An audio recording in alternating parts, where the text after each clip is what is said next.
Hello friends, আবার চলে এলাম একটা নিউ মিনি ব্লগ নিয়ে। তো চলো শুরু করা যাক।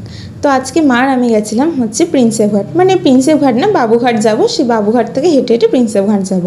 তো এখানে মার আমি বেরিয়ে পড়লাম, আর সাথে করে নিয়েছিলাম একটা জলের বোতল, কারণ বাইরে যা জলের দাম, জল কিনতে কিনতে অর্ধেক টাকা শেষ হয়ে যায়, অন্য খাবার আর কী খাবো। তারপর ফ্ল্যাট থেকে নেমে এখানে অপেক্ষা করছিলাম কখন বাস আসবে। 30C বাই 1 করে গেছিলাম আমরা, যে কোনো বাসেই যাওয়া যায়। তো তারপর এখানে বাসটা মানে খালিই ছিল, যে কীভাবে যে খালি ছিল তা আবার 30C বাই 1 সেটা ভগবানই জানে। তারপর বাসটা না প্রচুর লেট ছিল, মানে এত ধীরে ধীরে ঢিকির ঢিকির করে চলছে। তারপর রাস্তায় এত জ্যাম ছিল না, মানে এতটা বোর লাগছিলো না, বসে পা হাত পা সব ব্যথা হয়ে গেছিলো বাসে বসে বসে। তো তারপর কোনো রকমে কষ্ট করে পৌঁছলাম এখানে বাবুঘাট। বাস থেকে নেমে একটু হেঁটে ডান দিকেই বাবুঘাট পড়ে, সেই বাবুঘাটে হেঁটে হেঁটে তারপর আমরা প্রিন্সেপ ঘাটে যাবো। তো এখানে আমরা বাবুঘাটে এসে পৌঁছালাম। আর এই যে সামনে মার একটা আন্টি হাঁটছিল, আন্টিটা আমাদের সাথেই গেছিলো, আন্টির সাথে মানে একটা দিদিও গেছিলো, তার সাথে একটা ভাইও গেছিলো। তো এবার আমরা হেঁটে হেঁটে হেঁটে পৌঁছালাম। আর না মোটামুটি ফাঁকাই ছিল, মানে একদম সামনের দিকে কেউ বসেনি, বিশেষ করে তো সব কাপলেরাই যায় না ওই সব জায়গায়।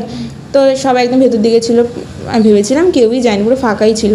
তারপর যাই হোক একটুখানি হেঁটে দেখলাম এই সুন্দর মন্দিরটা, যেটা খুবই পরিষ্কার পরিচ্ছন্ন ছিল, বেশ ভালো লাগছিলো দেখতে আমাদের। তো তারপর এখানে আমরা একটুখানি ফল প্রসাদ, একটুখানি আরতি দেখে ঠাকুরের আশীর্বাদ নিয়ে তারপর আমরা আবার এগোতে শুরু করলাম।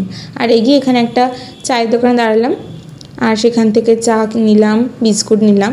আর বাঙালির তো চা ছাড়া চলে না, আমারও খুব চা ভাল লাগে, বিশেষ করে আমি লিকার চাটাই খাই, দুধ চাটা খাওয়া হয় না, বাট দুধ চাটা আমার হেভি লাগে। আর দোকানে বেশ ভালোই করেছিল দুধ চাটা, বেশ ওই যে কী যেন বলে লবঙ্গ, দারচিনি, এলাচ সব দিয়েছিল, বেশ ভালো লাগছিলো খেতে, দুধ চাটা দারুণ ছিল।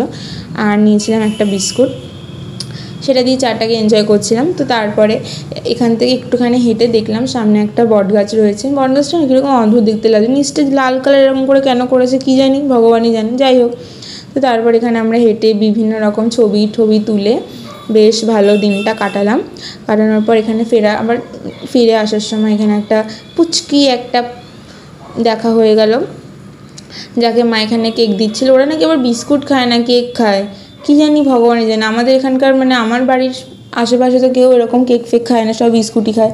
তো তারপর জানি বাড়ি যেতে ওরকম 1 ঘন্টা মতো লাগবে, তাই বেশ খুচখাচ অনেক খাবার জিনিস নিয়ে নিয়েছিলাম, চিড়ে ভাজা, বিস্কুট, বিভিন্ন রকম চিপস। আমার না ডোরিটোসটা ভালো লাগে না খেতে, ডোরিটোসে না কীরকম বাটার একটা টেস্ট আসে, এর থেকে আমার কুরকুরেটা বেশি ভালো লাগে খেতে।